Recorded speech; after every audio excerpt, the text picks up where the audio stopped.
అనుదినమన్న శ్రోతలకు మన ప్రభువును రక్షకుడై ఉన్న యేసుక్రీస్తు సరిసాటి లేని మహా గొప్ప పరిశుద్ధమైన నామం నందు శుభములు.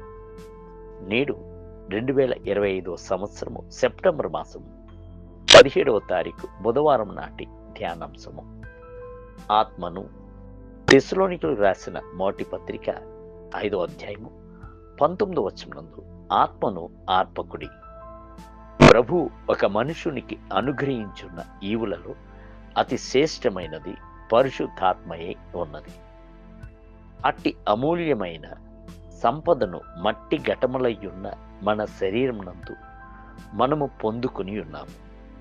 ప్రభు ఆత్మను రగిలించి మన్నించుడి అని ఆలోచనను చెప్పుచున్న అదే సమయమునందు ఒక హెచ్చరికను కూడా ఇచ్చుచున్నాడు. ఆత్మను ఆర్పివేయకుడి అనుటయే అట్టి హెచ్చరిక. పరిశుద్ధాత్ముడు రగులుకొని మండేటువంటి అగ్నికి సమమైన వాడు. మనము ప్రార్థించున్నప్పుడును స్తుతించుచున్నప్పుడును అట్టి ఆత్ముడు రగులుకొని మండుచున్నాడు. ఆత్మవరములు క్రియ చేయుచున్నది. అదే సమయం నందు పరిశుద్ధాత్మను దుఃఖపరిచినట్లయితే మనము పొందుకున్న ఆత్మ చల్లారిపోవును. ఒక కిరోసిన్ నూనె దీపమును ఉదాహరణగా తీసుకున్నది. దీపంలో నూనె లేకున్నట్లయితే, లేక నూనెకును ఒత్తికును సరైన సంబంధము లేకున్నట్లయితే, లేక దీపము బలమైన గాలి వర్షము కురిచున్న స్థలమునందు ఉన్నట్లయితే అది ఆరిపోవును. అలాగుననే పరిశుద్ధాత్మ యొక్క గ్రహింపును నడిపింపును తృణీకరించి ప్రార్థనా జీవితంలో క్షీణించి తెగించి పాపంలోనికి వెళ్ళుచున్నప్పుడు ఆత్మను మనము ఆర్పివేయుచున్న వారమే ఉందుము. ఒక కాలమునందు బహుబలముగా పరిశుద్ధాత్మని చేత వాడబడిన విశ్వాసులు మరియు సేవకులలో అనేకులు ఆ తరువాత ఆరిపోయి ప్రకాశింపలేక నష్టపడిపోవుటకు మూల కారణము వారు వ్యభిచారమునందును జారత్వమునందును ఇచ్చలలోను పడిపోవుట అయి యుండును.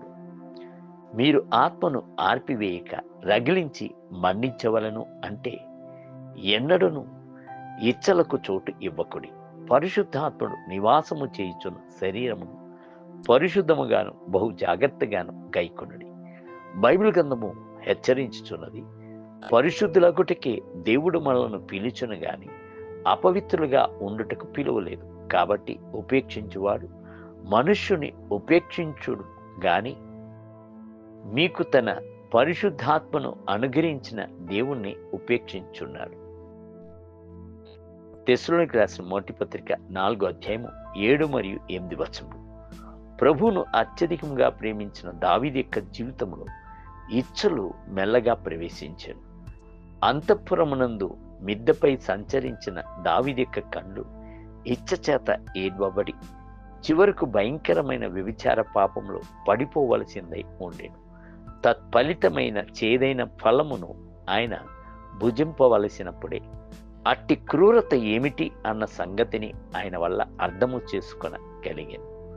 అందుచేతనే ఆయన, దేవా, నా యందు శుద్ధ హృదయము కలుగజేయుము, నా అంతరంగములో స్థిరమైన మనస్సును నూతనముగా పుట్టించుము, నీ సన్నిధిలో నుండి నన్ను త్రోసివేయకుము, నీ పరిశుద్ధాత్మ నా యొద్ద నుండి తీసివేయకుము, నీ రక్షణ ఆనందము నాకు మరలా పుట్టించుము, సమ్మతి గల మనసు కలుగజేసి నన్ను దృఢపరచుము అని కన్నీటితో ఏడ్చి విలపించవలసిందై ఉండేది. 51 కీర్తన 10 మొదలుకొని 12 వచనములు. దేవుని బిడ్డలారా, ఎన్నడూను ఆత్మను ఆర్పివేయక రగిలించి మండించుచూనే ఉండుడి. మీ యొక్క ఔన్నత్యము అంతయును పరిశుద్ధాత్మను మీలో నివసించుటయే.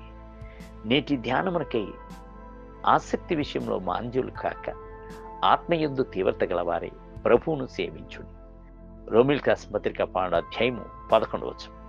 నేటి వేద పఠనము ఉదయం సాయంత్రగణము 27, 28 మరియు 29 అధ్యాయములు. సాయంత్రము కొరింథీయులకు రాసిన 2వ పత్రిక 10వ అధ్యాయం. ప్రభు మిమ్ములను దీవించునుగాక.